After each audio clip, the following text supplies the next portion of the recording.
आगे बढ़ते हैं। अगली विधानसभा सीट सोनकच्छ विधानसभा सीट। सोनकच्छ विधानसभा सीट को कांग्रेस का गढ़ भी कहा जाता है, क्योंकि सोनकच्छ विधानसभा सीट से 1993 में पहली बार पार्षद बने थे सज्जन सिंह वर्मा, और 1998, 2003, 2008 और 2009 में यहां से विधायक चुने गए हैं सज्जन सिंह वर्मा, और एक बार फिर कांग्रेस का चेहरा बनकर सोनकच्छ विधानसभा सीट पर सज्जन सिंह वर्मा है। दिनेश निगम जी, आपके पास आना चाह रहा हूं। राजेश सोनकर के बारे में कहा जाता है कि वो पार्टी छोड़कर उस समय चले गए थे 2003 में, और अब फिर उन्होंने जब कांग्रेस छोड़ दी थी, भारतीय जनता पार्टी की वाले जो बातें कही जा रही थी यहां पर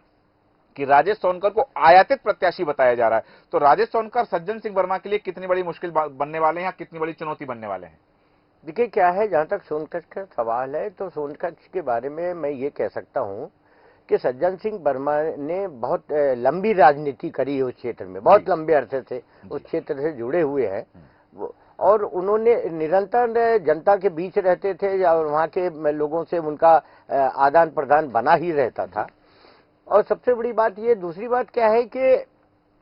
जब सज्जन सिंह वर्मा मंत्री हुए, एक बार नहीं, इसके पहले भी वो नगरीय प्रशासन मंत्री रह चुके हैं, अगर आपको मालूम हो तो नगरीय प्रशासन मंत्री वो रह चुके हैं। नगरीय प्रशासन रहते हुए उन्होंने अपने क्षेत्र को इतना डेवलप किया था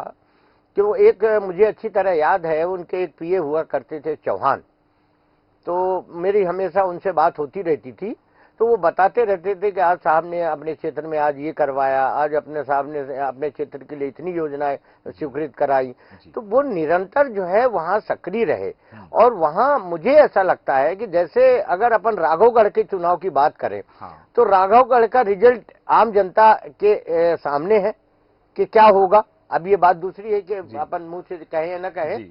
वैसे मैं ये कह सकता हूं कि वहां सोनकच्छ का भी चुनाव भी जो है वो स्पष्ट है कि किसके हित में जाएगा। अब सवाल ये जरूर है कि परसेंटेज, कितने परसेंट वोटिंग होती है,